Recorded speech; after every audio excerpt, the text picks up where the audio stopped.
Good afternoon, everyone. Welcome to the Construct Innovate webinar series associated with Engineers Ireland. The webinar series on sustainability planning and construction. Today's topic is around retrofitting buildings. My name is Jamie Goggins and I'm co-director of Construct Innovate. Construct Innovate being Ireland's National Research Centre for Construction Technology and Innovation. We're delighted again today to have three fantastic speakers covering a range of topics within the retrofitting buildings.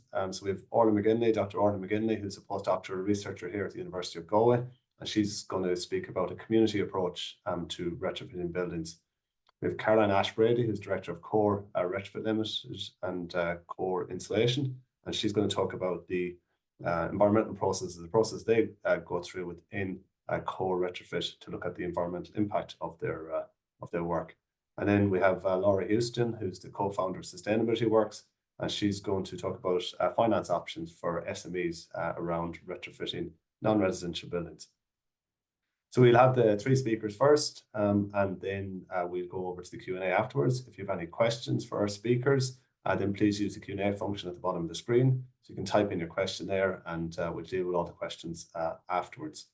So without further ado, I'm going to hand over to our first speaker. So our first speaker is Dr. Orlaith McGinley from the University of Galway. So over to you, Orla. Hi everyone. So today I'll be presenting on the Net Zero Cities project and a community approach to retrofitting buildings to achieve a decarbonised community. So just to provide some context, so Ireland has set significant targets for substantial retrofitting of existing dwellings, including 500,000 homes to be retrofitted to a B2 built-in energy rating or better by 2030. And since the introduction of the Climate Action Plan targets, there have been increases in the number of applications for retrofit granted over the last number of years, you can see in the chart there, as well as the numbers of retrofitted dwellings per year. So in 2023, for instance, almost 48,000 homes were retrofitted, of which around 17,600 achieved this B2 BER or better. And projections are stating that around 75,000 homes will have to be retrofitted per year from 2026 to 2030 to achieve the targets that are set. So there are, however, demand and supply side barriers that will impact on our ability to achieve those targets. And so Ireland's National Retrofit Plan establishes different ways in which the government aims to meet these targets, and that's across four key pillars. So that includes driving demand and activity, financing and funding, looking at the supply chain, skills and standards, and through structures and governance. So from the demand side perspective, grants run by the Sustainable Energy Authority of Ireland are the key support available to help householders retrofit their home. So that includes the Free Energy Upgrade Scheme, which offers fully funded upgrades to eligible households, the One-Stop Shop service, which offers a fully managed retrofit solution for householders and access to a wider range of funding for measures, and the Individual Energy Upgrade route, in which householders can avail of individual grants for measures and manage the process themselves. So there's also the Community Energy Grant Scheme, which is also available for public, commercial and community buildings, including homes. And from the local authority perspective, there's also increased funding for local authority programmes as an aspect of the National Retrofit Plan, and around a target set for 36,500 local authority dwellings to be retrofitted by 2030 as well. And so, if you can see in the chart here, typically homeowners are retrofitting through the Individual Energy Upgrade Scheme in Ireland, followed by the fully funded schemes, compared with the One-Stop Shop and Community Energy Grant schemes. So as well as the grant supports, there's also the recently introduced Home Energy Upgrade Loan Scheme in Ireland that offers low interest loans for retrofitting homes from €5,000 to €75,000 over a 10-year term. But it's also important to recognise that householders will have multiple barriers to retrofitting their homes other than the cost barrier. So there are a few of those examples are shown there, and that can be anything from the psychology of the individual, their awareness and knowledge of retrofitting, their trust in the retrofitting process and in the measures, their household priorities at the time, maybe there's regulatory constraints, and there might be barriers then relating to implementation of the measures. So that could be the householder's perception of the disruption, among others that are shown. So ultimately, householders have to embark on a complicated and lengthy retrofit journey that consists of multiple stages over which the influencing factors can vary and change. So that journey begins when householders first consider retrofitting, and then they progress to planning the retrofit. Then they decide that they're going to do it and they commit to undertaking the works. Then the retrofit implementation begins and the householders experience the work. So at that point, they may then go on and consider further measures for their home. But it's also important to recognise that at any point in this journey, householders can face any of the barriers that result in their remaining at that stage for often significant periods of time. And so it's important that there's policy supports there that address the most prominent barriers that householders are facing at any of these stages. And it's also really important that there are support mechanisms in place that are able to encourage householders to progress through that retrofit journey that's often complicated and lengthy. So then from the supply side, it's equally important that while we support householders to retrofit their home, that we bolster the capacity of the supply chain to be able to deliver on the retrofit targets. So it was found that by 2030, we're going to need 120 additional skilled construction workers in Ireland's retrofit industry, as well as 164,000 construction workers and building professionals upskilled. And so the National Retrofit Plan established various actions that are focused on building the supply chain, and that's including conducting skills forecasts for the retrofit sector to 2030, increasing upskilling, reskilling and apprenticeship opportunities, building the capacity of the supply chain and also attracting new entrants and so on.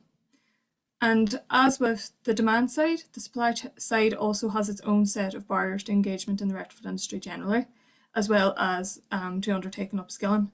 And so these barriers are broad ranging and they can span anything from awareness and knowledge barriers in the industry, as well as negative views of the industry, unalterable practices in the industry, perceptions of it being difficult to work under grant schemes, a lack of capacity for training, a lack of resources for training, and so on.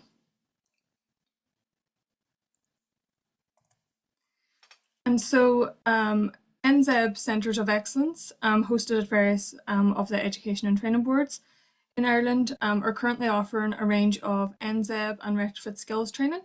So some of those courses are shown there, and that includes anything from retrofit insulation skills, fundamentals training, ventilation training, air tightness and vapour control courses, heat pump installation courses and renewable courses as well. And there's also a range of retrofit specific courses offered at ATU Galway and Technological University of the Shannon that will contribute to this upskilling challenge that we have. And some of those are shown there also.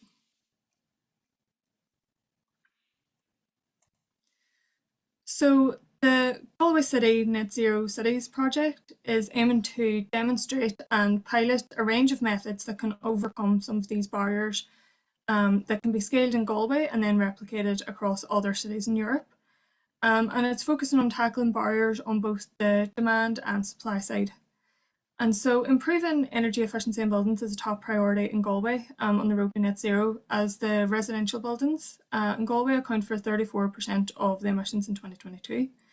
And so the Galway City Net Zero Cities project is focusing on tackling barriers in Galway City, but primarily it's focusing on Galway's decarbonisation zone and the west side area of Galway City. So the project area there is highlighted in that map.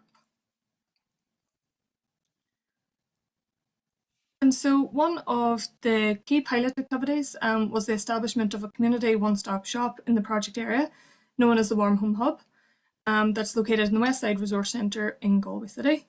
The Warm Home Hub offers guidance and support on retrofitting free of charge to householders, and it has the goal to engage 250 homeowners onto their retrofit journey from the project area. So that area is characterised with homes with highly inefficient systems and high energy spends. And so far, they've engaged with over 160 homeowners in the West Side area providing this support. And I'm just breaking down there where each of the householders that they've engaged with, where they were in the retrofit journey. So the majority of them are still in the early stages of the retrofit journey, considering retrofitting and at the planning stage. and less of the householders that they've engaged with so far have been at the later stages of the retrofit journey. And I suppose one of the key findings so far of the Warm Home Hub is that progression through this retrofit journey is taking time. And so some of the key components of the Warm Home Hub model includes their local presence and accessibility. So by establishing a consistent and approachable presence in the community, they're ensuring that homeowners are feeling supported throughout their retrofit journey. They're also focus a lot on community engagement. So the Warm Home Hub has organised a range of events, workshops, door-to-door visits and follow-up meetings with homeowners in the area to build trust and encourage residents to explore their energy efficiency options. And they use those interactions then to understand the unique challenges, housing conditions, the financial situation of the homeowner, their comfort preferences and their attitudes towards change, and then tailor the retrofit options to suit their individual needs and circumstances. They also offer financial guidance, so they provide clear, comprehensive overviews of the financial options that are available, as well as the grants and other schemes such as the Older Persons Scheme and other social supports that might be available for householders. They provide a clear retrofit pathway, so they explain the benefits and the drawbacks of shallow, medium and deep retrofits, as well as the differences between one-stop shop grant routes and the individual energy upgrade grant route. So they're helping homeowners make a more informed decision based on their personal situation. And then they look at personalised solutions to develop a customised retrofit plan that addresses the specific needs of each homeowner and guide them through the entire process. And the Warm Home Hub highlights kind of several key drivers to the success of this community approach. And that includes targeting specific streets or areas to increase engagement. So that approach has demonstrated the highest contact rates and conversion success by directly engaging with the community to gather those specific insights into the local challenges, address the challenges in a way that resonate with the community to increase engagement, and also encouraging a word of mouth approach as the most effective form of communication, as the community members tend to influence one another significantly. They also have been offering free built energy rating assessments and home energy assessments to engage people into those initial stages of the retrofit journey and move them more quickly towards the planning stage. And they offer this high engagement hands-on support to provide a continuous engagement with the householders throughout the planning, decision-making and implementation phases, just to increase confidence throughout the process. And in engaging with the community, the Warm Home Hub was able to identify various barriers that seem to be coming up. And so those key barriers that are identified so far include the initial expenditure that's required on initial home energy assessments is a barrier to progression in the early stages of the retrofit journey. And the financial burden of implementing external wall insulation is seen to be a significant barrier for older homes. The window and door grants are currently only offered through the one-stop shop scheme, and they're not currently grant dated as an individual measure, and that's considered a significant barrier to improvements in energy reductions and comfort in homes in the area. Then under the fully funded schemes, there are significant waiting times for works of up to 2 years, and that's a barrier to progress. They've also identified the low budget and resource issues in local authority retrofits as another barrier to retrofits at scale. And they've also highlighted the challenges of reaching landlords as part of the Net Zero City project, as a different approach is needed for retrofitting these homes. And on the other side then, so another key component of the Galway City Net Zero City programme is to look at the supply side. And it's known as the Retrofit Accelerator programme, and it's focusing on determining the ways and best incentives to encourage people to undertake training and enter the retrofit industry, to increase the numbers of trained workers in Galway City, and to also then look at what courses we have available and undertake an evaluation of those courses to identify any areas for their improvements or gaps in training provision. And as shown earlier, there are a range of barriers that prevent people from undertaking upskilling and from entering the retrofit industry generally. And so what we've realised is that requires an equally broad range of incentives to increase engagement. So throughout the Retrofit Accelerator programme, we're aiming to address several of those barriers in different ways. So we're bringing training to the community through the Mount Lucas Retrofit Training Rig. We're hosting industry awareness raising and education events in the community. We're increasing the accessibility of existing retrofitting and construction courses in Ireland through the development of a course catalogue of these courses. So that's hosted on the Construct Innovate website. And working with schools in the community to encourage young people. We're focusing on gender inclusivity and encouraging disadvantaged or unemployed persons to consider retrofitting as a career and join the industry. And some of the key learnings so far of the Retrofit Accelerator side of things is that retrofit and NZEB skills training in Ireland is not widely supplied yet across all the ETBs nationally. There's only a limited number of third level institutions offering retrofit specific courses, and in general it may take considerable time before this retrofit specific training is offered across all ETBs in Ireland. It's the data on the number of learners that can be accommodated through existing NZEB and retrofit skills courses is limited. And so a useful direction for future research would be to determine the level of uptake of these courses. There are a range of barriers that can prevent industry engagement with retrofit training in Ireland that need to be considered when you're designing the incentives. And so that range of barriers is highlighting that it's important that there's a range of different types of incentives other than just a monetary incentive. And that could be anything from awareness raising events, as I mentioned, or focusing on what retrofitting looks like as a career and promoting it as a career, providing insights into the current policy environment, the technologies involved, to subsidising the cost of training or the cost to the employer of sending an individual on training courses. And so then looking at the courses that we have available, our initial evaluation of those courses highlighted several areas for improvement. And that included increased hands-on training, increased education on what makes a bad retrofit and how to incorporate quality, and increased training on how to effectively incorporate ventilation into the retrofit project. And then as well as that, there are some wider learnings that included the need generally for greater scrutiny of outcomes of retrofits, whether that be through increased auditing or increased penalties for poor quality work. So quality is key. So that is just a brief overview of kind of the context in terms of retrofitting targets, as well as the role of the Net Zero City project in trying to address some of those key challenges in Galway City. So thank you very much. Thanks, Orla. That's a great presentation. And this was highlighting some of the grant supports that's available to homeowners, the retrofit journey that homeowners are would go through, and the community approach, I suppose, has been taken here in Galway, and some of the findings from evaluation of the courses that are available to people.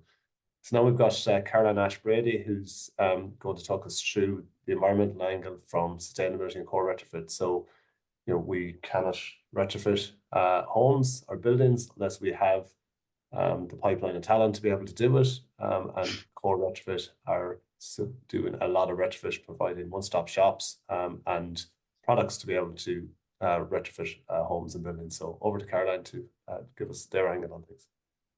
Great, thank you, Jamie, and thank you to everybody for attending today. As Jamie said, I'm taking a slightly different angle on sustainability. I'm specifically talking about what we're doing in core retrofit and how we're bringing the different sustainability strategies down into our process for delivering retrofit. As Jamie says, I'm Caroline Ashe Brady. I'm the director and founder of Core Insulation and Core Retrofit. So some of you might have met some of my colleagues in the new build side of things. We manufacture EPS in Cavan. And then, as Jamie mentioned, we are also retrofitting throughout the country as a voluntary role. For my sins, I'm chairperson of the Passive House Association of Ireland as well. So just a little bit about core retrofit to give some context. So as Jamie said, we're a contractor on SAI's Warmer Home scheme. So we're delivering works to hundreds of homes that are where the occupants are in fuel poverty every year. We are one of SAI's one-stop shops, and we also deliver works in Northern Ireland under the NICEP scheme. And again, that is a fuel poverty scheme. just, I suppose, to put some context about what we're doing in the one-stop shop area, a lot of what we do is related where a person is retrofitting and extending a property. They're doing renovations work. So that'd probably be about half of the work that we do. So we do have engagement with architects, engineers. So we're another one of the professionals on the project with our homeowners, ensuring that they can maximize the grant that they can achieve from SAI. And helping them to design around what their requirements are and their budget. So I suppose I wanted to talk to you a little bit about how in core we're defining our impact. Many of you will know that there is the requirement through corporate responsibility as corporate social responsibility directive that we will all be reporting on our impact over the next few years.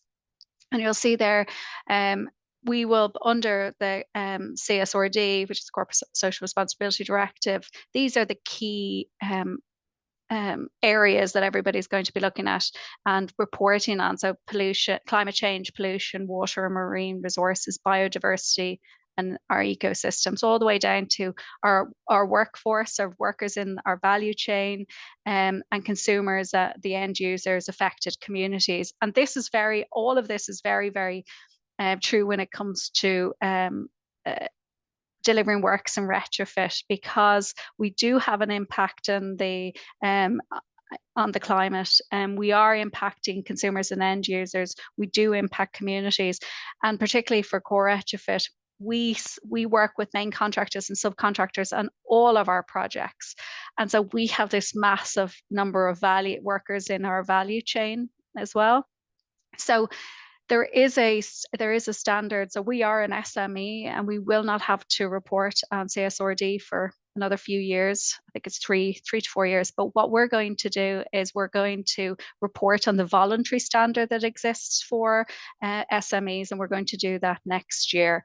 And we'll be reporting on each of the elements at a high level, but it's preparing our company and what we want to do for CSRD. So for anybody looking today and saying, oh no, we're too small for SRD, we shouldn't be looking at it yet, look at that voluntary standard for SMEs. And like anything else, how to get to the summit of Everest by reaching one base camp at a time. So when you come down into the nitty gritty, how are we defining our impact? There's a number of steps we're undertaking with our consultants. We work with CGBC, and we have done a lot of this work already on the installation side, on the manufacturing side. And like with those base camps, we decided we work on the installation side first, and then we'd move on and start doing it on the core retrofit side. So what we're doing is that, and what we've started in core retrofit now, is that initial assessment.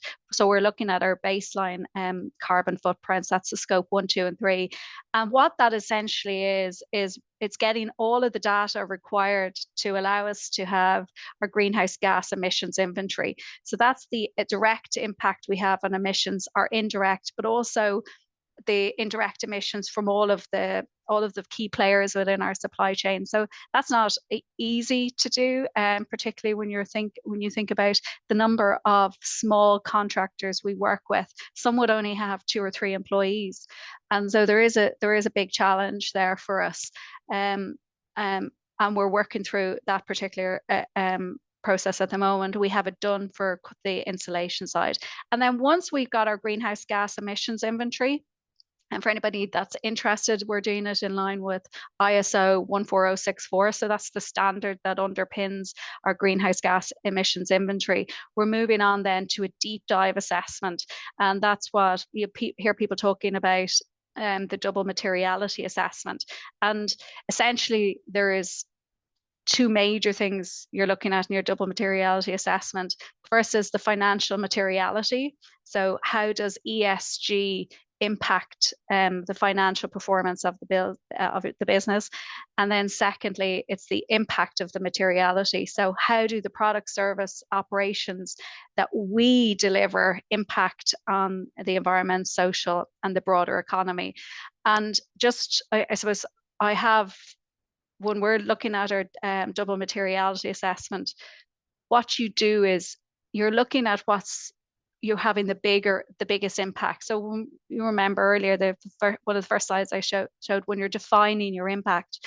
For core at the moment, if we'd be defining our impact, we don't have a massive impact in core retrofit on water.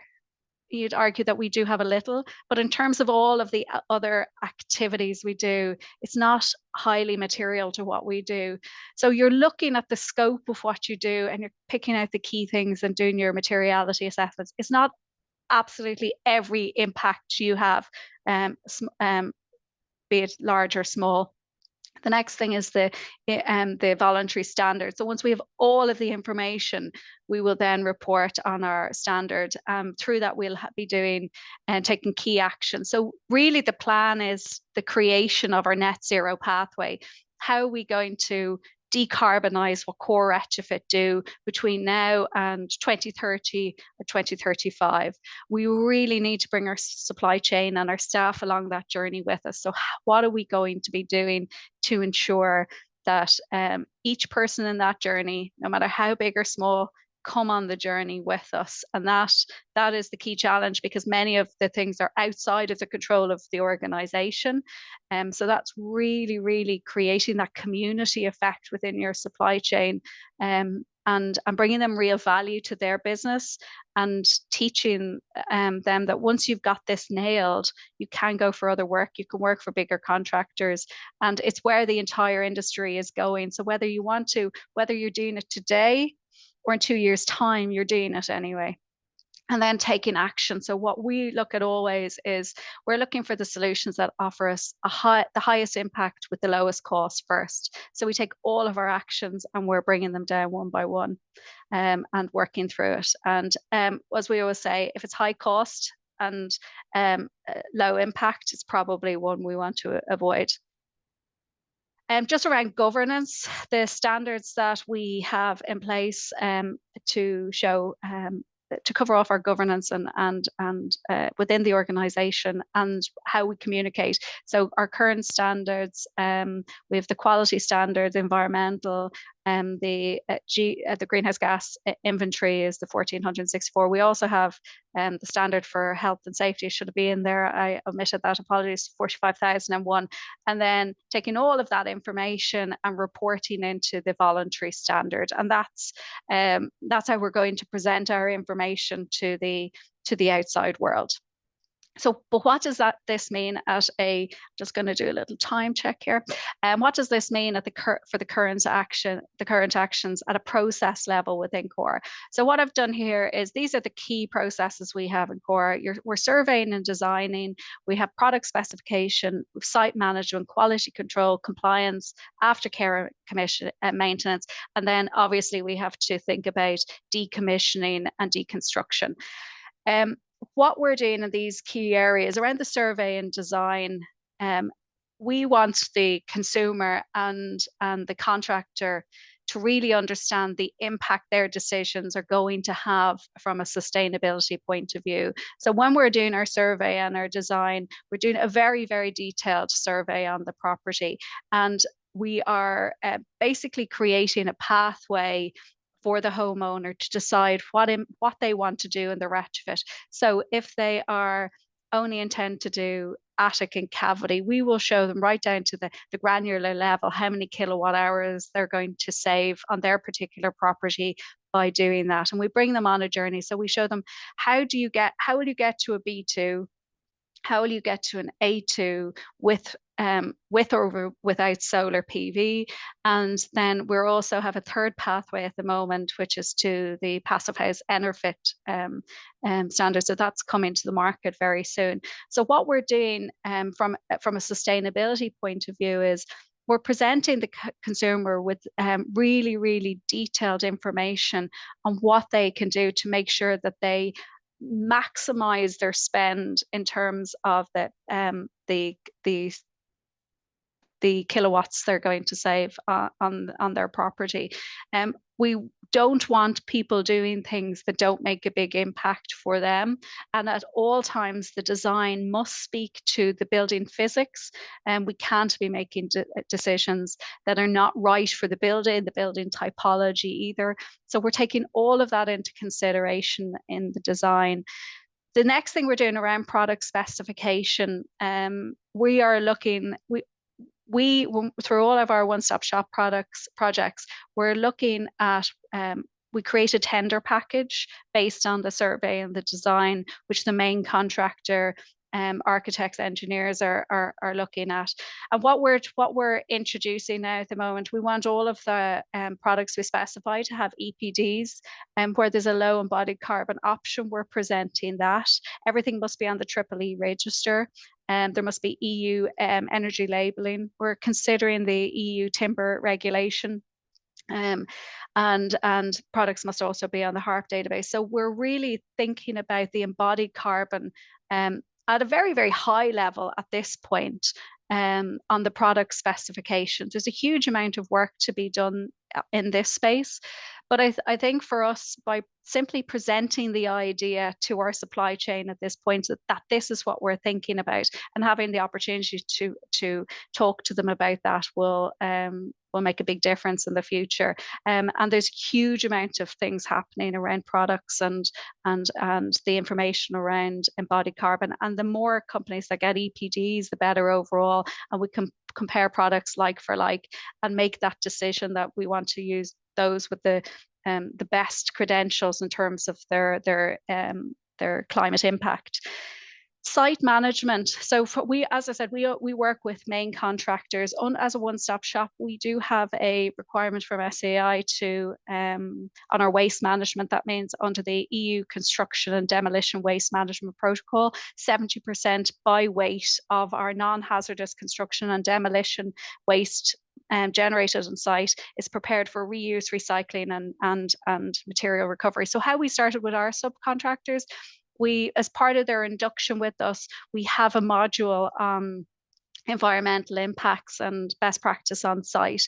They sign up to an environmental declaration, and then we follow up through our compliance checks on site. We want to see their certificates for safe disposal of the oil and anything related to the oil and gas that they're decommissioning and taking out. We look for waste and skip reports. So we want to see where their waste streams are and so we're looking for evidence of that at this stage. We do have a huge amount of work to do in this space as well. And again, we're adding module, bringing each subcontractor at a time with us. But as a growing company, we are adding subcontractors all the time. And so it does remain a challenge. But once it's there, every subcontractor that works with CORE has to go through a detailed induction process. So videos that we've prepared, our project managers are on each site, and through every pre-start meeting, we're drilling down these key things that are important for CORE and that are going to be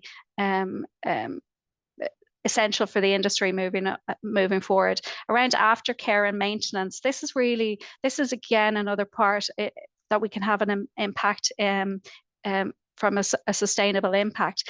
We're really looking for long life from all the equipment and the tech and everything that's put into the homes. So we put in a lot of mechanical ventilation systems and heat pumps. And part of the issue with heat pumps in particular is people just don't know how to use them. And they don't realize they have to maintain them. And nobody in their right mind would think that they wouldn't service their car once a year, given that they've spent 20,000+ on their cars. And so heat pumps are a large investment for somebody, and they need to understand they need to be maintained and serviced every year. So what we're doing there is a handover information, videos, modules, and manuals to our homeowners, ensuring they know how to take care of the kit that we've put into their properties. We do have other elements around quality and control and compliance and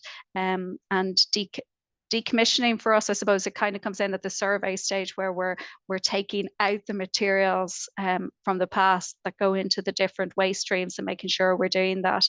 But again, there's a lot more work we need to do in that space. I just want to mention, just before I finish, We've gone a little bit further in core, so we're working with on a project called Project Reno, which is a cross-European project where we're looking at the development of embodied biomaterials in Ireland that can be used in retrofit. So we are up to our necks in Miscanthus and straw and hemp at the moment. I'm using these products on prefabricated wall panels that are factory built and brought to site, and instead of the traditional way of insulating, external wall insulation, where we're putting a board at a time, we're using prefabricated wall panels, and we're building sustainable models around this. So we're looking for making sure that the stakeholder engagement from everyone on the supply chain and the data flow from the good work from these projects. So what was the actual post-occupancy energy from these buildings? How much was actually saved? Unfortunately, the BER and the deep software is not very reliable in terms of giving us this information. And so this is something that we're working on at a very high level. We have 2 buildings completed in Ireland. We're working with TUA, the Housing Association, and this is really, really exciting. But it goes, I suppose, it brings all that we've been talking about to a very, very to a different level for retrofit in the industry. And that's me now in terms of time. So thank you for listening. Brilliant. Thanks, Caroline. A lot there and in there, and showing, I suppose, where core as a business is moving, but also the different offerings or the different focus in terms of the retrofitting there. So yeah, my presentation is totally different again. It sounds like 3 really different presentations today.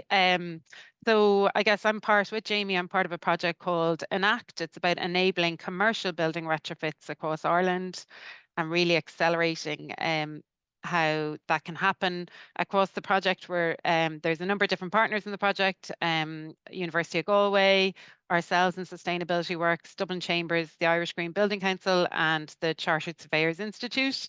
And really it's trying to look across technical, financial and behavioural barriers to energy efficiency measures.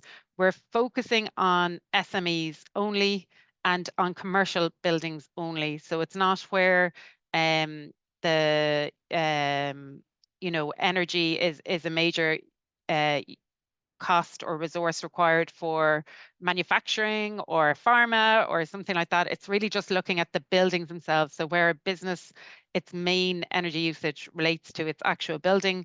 So we're specifically talking about offices, warehouses, restaurants and pubs, hotels and leisure, or retail. They're the 6 typologies we're looking at. Really, we want to come up with practical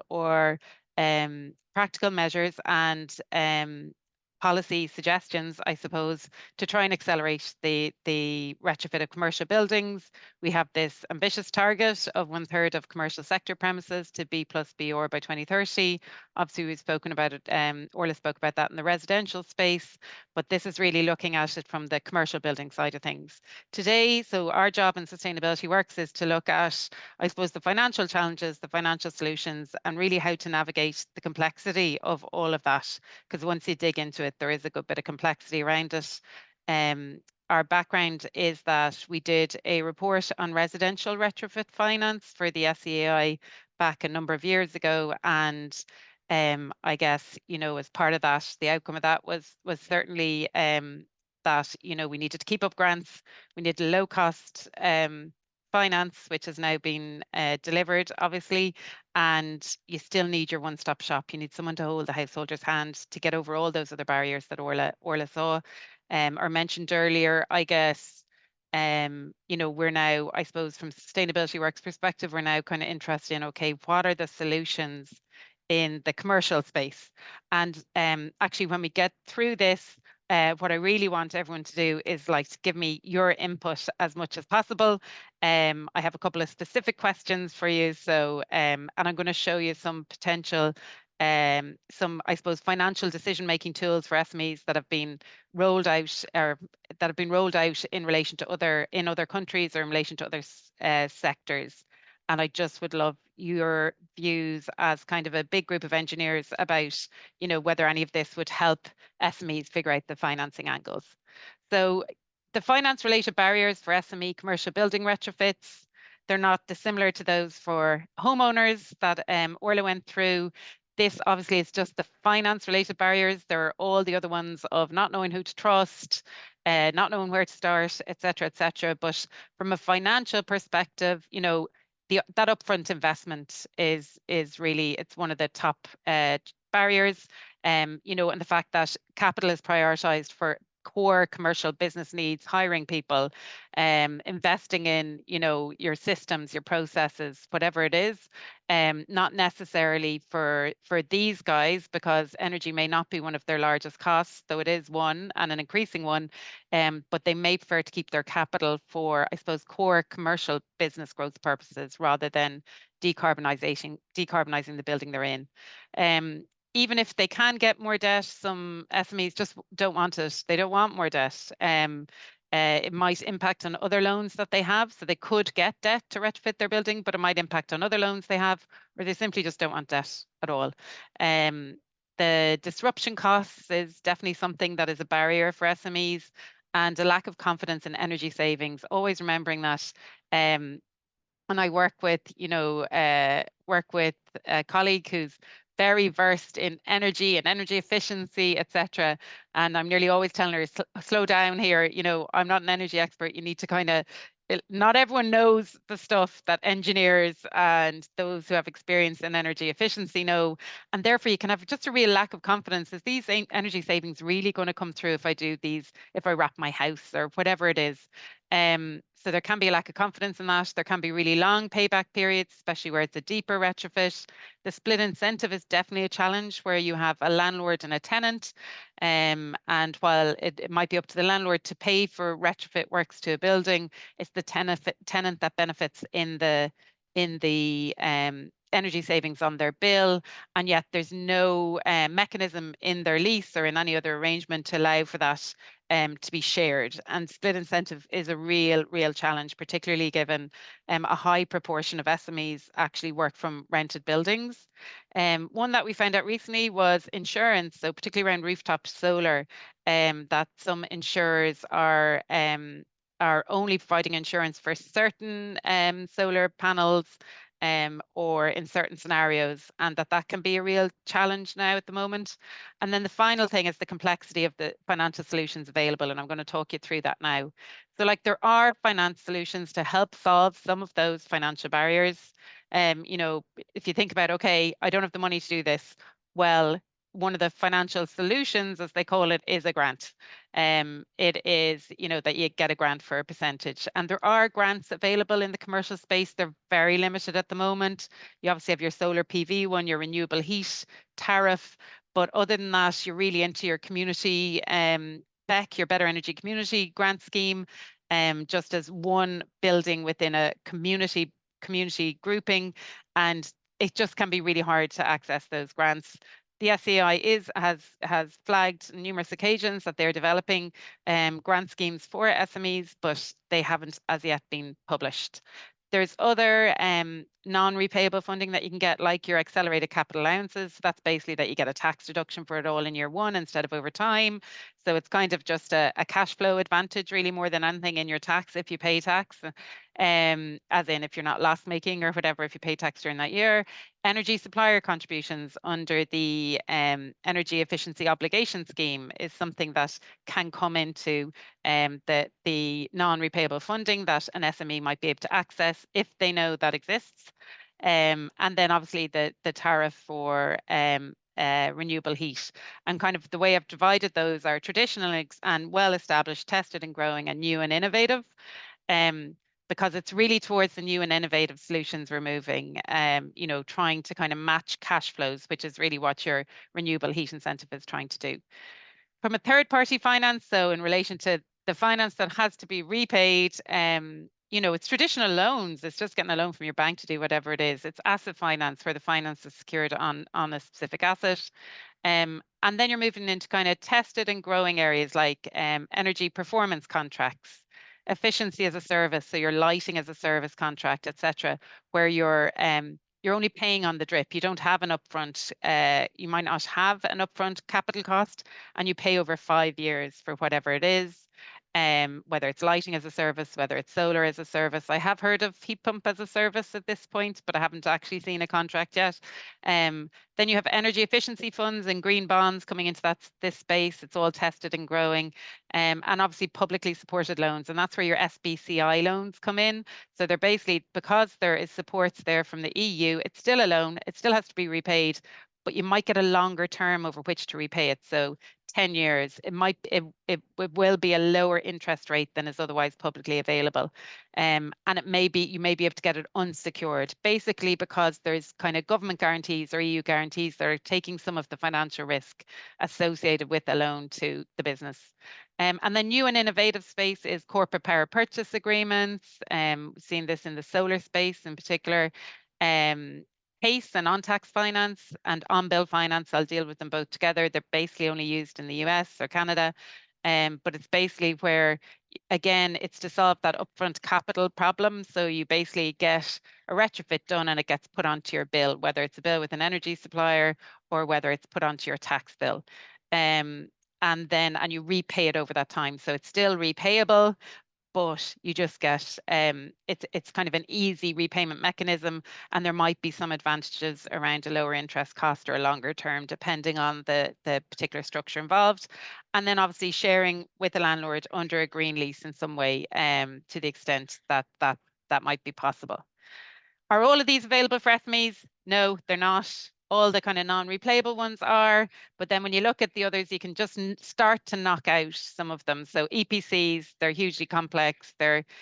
We've only seen them by local authorities in Ireland. Energy efficiency funds, they don't lend directly to SMEs. They lend to the retrofit service providers that may be doing a project with the SME, but they don't generally come in at the SME level. Green bonds are only by large listed companies. On bill and on tax finance, they're really only available in the US.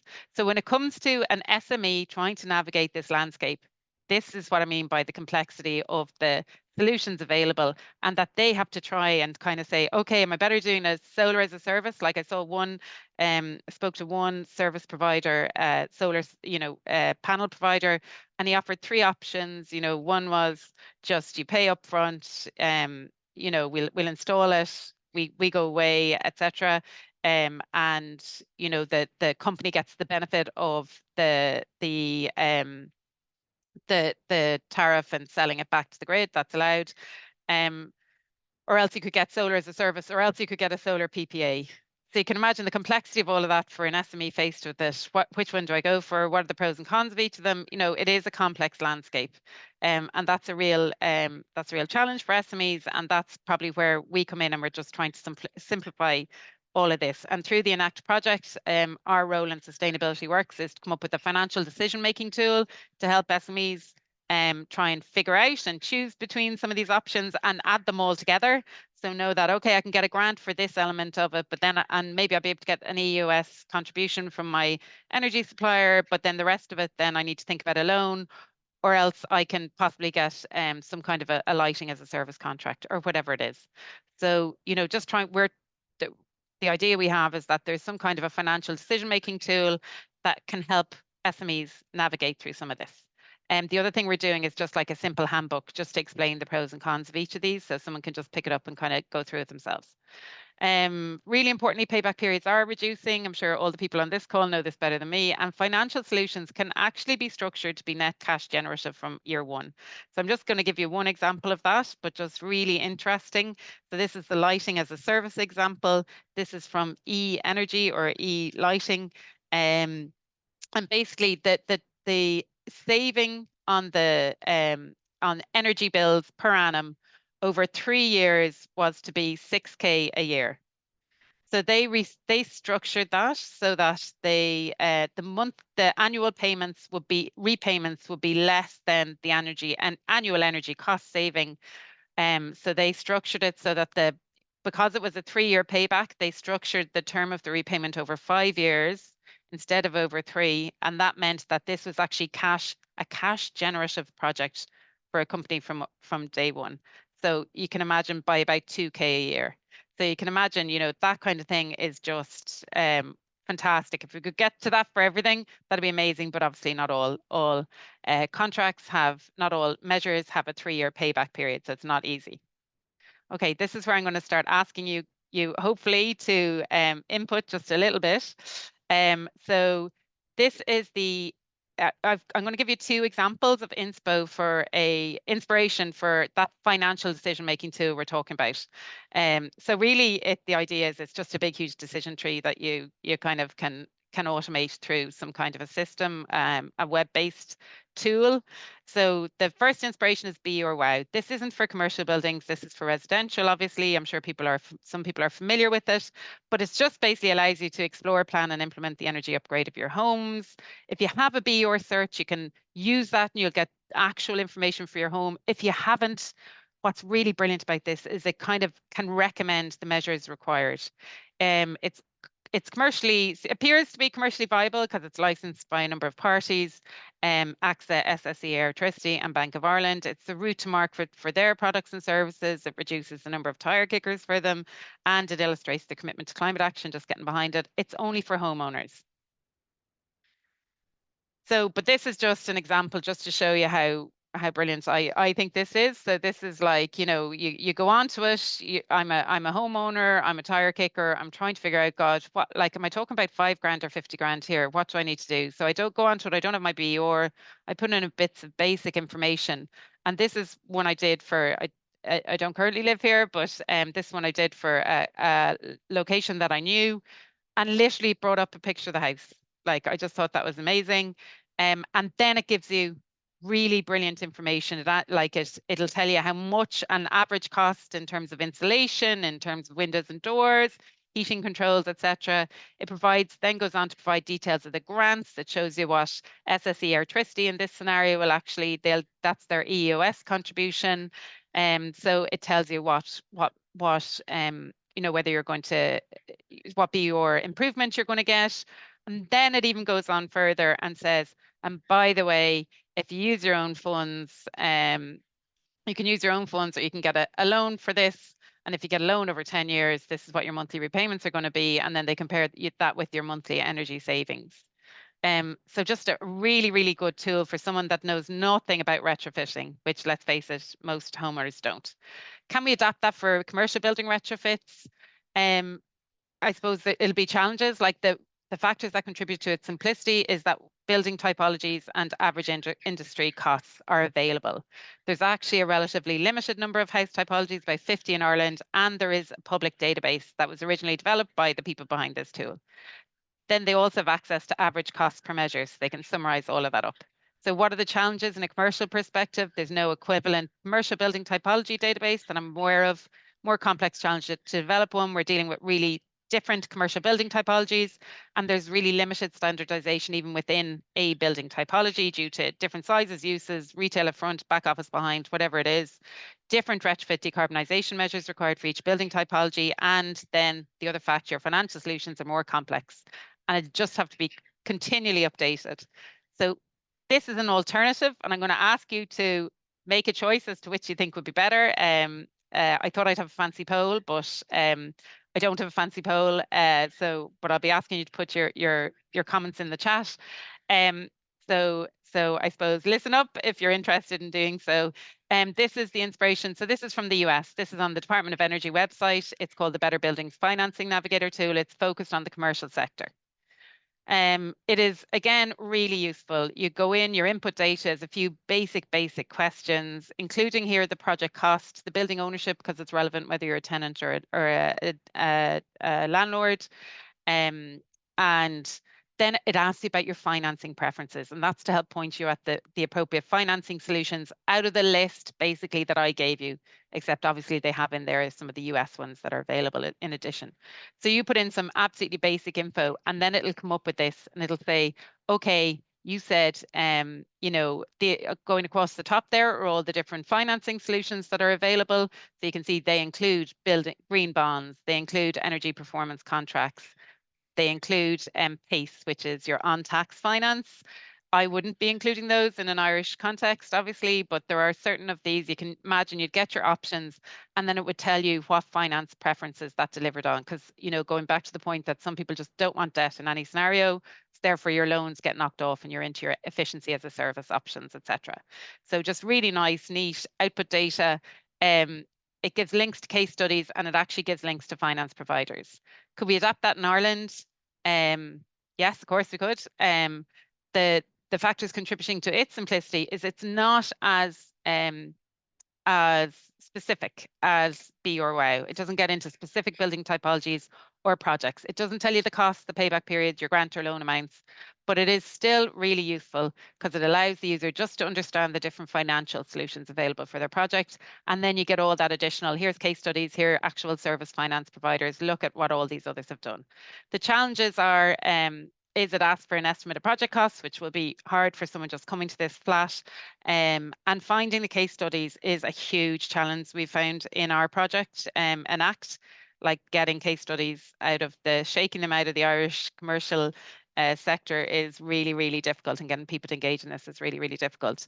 Obviously, grants, tax relief, VUS contributions are not provided at all in this, probably because it's at state rather than federal level, but any Irish version would be a bit more complex if you tried to include that. And again, it must be continually updated. And the point I make on either of these is, like, if we could make it work, and if anyone thinks this is really good intel, then it could be a viable commercial offering in its own right, like B or WOW, which would then hopefully make it sustainable going forward, mean that it would be continually updated, etc.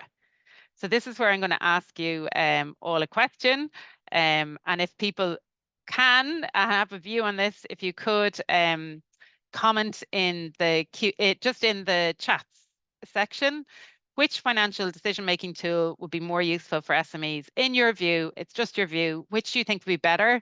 Bearing in mind the differences there, I just really quickly went through, which would be better, either the B or the US one.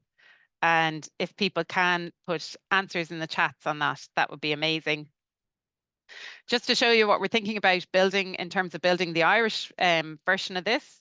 So the first thing we had to do was try and figure out where is a brilliant taxonomy of all the different measures that you can do, so that, you know, literally if an SME comes into it, they can say, okay, I have my energy audit here, I've been told I have to do these 4 things, and they can kind of tick the boxes on them, because all, you know, whether or not you're able to get a finance solution like efficiency as a service or a grant depends on the measures you're doing. So we reviewed loads of sources, and we found that the best one was on the SBCI, Strategic Banking Corporation of Ireland, their green eligibility checker, as it appears the most comprehensive. And it really, I'll send this around afterwards, but it really kind of goes through each of the specific measures you can do, and it allows people to tick them individually, which would then allow that to kind of track through forward into the finance solutions that are actually available. So one of my questions here, again, any comments in the chat would be amazing. Are you aware? So like I you know, through the project, the Enact project with the members, you know, the way of partners of that, I've been saying, does anyone have a better taxonomy of retrofit measures? Like, is there something you have in mind when you're going out doing energy audit and you kind of complete these things? The answer I've gotten so far is no, that's the most comprehensive. But just wondering if anyone in the audience here just happens to have seen something else that's really comprehensive and something that would be used, you know, by engineers. So that's kind of the idea in terms of ticking the retrofit measures. But say you're an SME, like the way with B or WOW, you can come on and you can just go, I haven't a clue what I have to do. What are the most common retrofit measures for my building type? So in terms of that intel or a database around that, the Into published this as part of, Into has done work on this for the SEI, and this was shared at publicly at an SEI webinar. And basically, you know, I suppose for myself as a non-energy person, when I just saw this, I was like, okay, now I understand, you know, broadly that a hotel spends most of, you know, hotels and leisure centers, one of their biggest energy usages is that orange color, which is water heating. Oh yeah, that makes sense to me now. The second is, you know, heating of spaces, which is the red. Whereas in an office, it's more focused on the heating of the heating of spaces, but there is also, you know, more in terms of lighting, which is the yellow. And in retail, the lighting element of energy usage goes up higher again. So just for me, like at a stand back and just as an SME, non-energy expert person coming to this, I find this really helpful. And I think this kind of thing would be really useful within this financial decision-making tool, just like that, to kind of help the tire kickers to understand what type of measures they might have to do, even before they've gone and done an energy audit, and it might encourage them to actually go and do an energy audit. I'm really conscious of time, Jamie. This is my second last slide. Yeah, this is my last slide. So I'm conscious of the time here, but I guess while I had this opportunity on behalf of the ENACT project, if anyone in the audience has any thoughts following what I said or what I shared there, anything on any other financial challenges, any financial solutions, do you know, we're doing a trawl. We don't think there is a commercial building typology database, but if you're aware of one, please let us know. Any databases that provide average costs for commercial retrofit measures, again, let us know. Have you any case studies of SME commercial building retrofits from like business case to completion that you can share? That would be amazing. And do you think it would be a good idea maybe to commercialize that financial decision-making tool? And if so, who should host it or who should commercialize it? I suppose when I'm thinking hosting, I'm thinking of a department, the SCI, someone like that, or else who should commercialize it? That's definitely generally the way to get something sustainable, as in it will be continued and updated. Is it bonkers.ie? Is it Be or Wow themselves? Any other ideas that you have on where such a financial decision-making tool would be hosted so that it could actually be used and will actually accelerate building retrofits?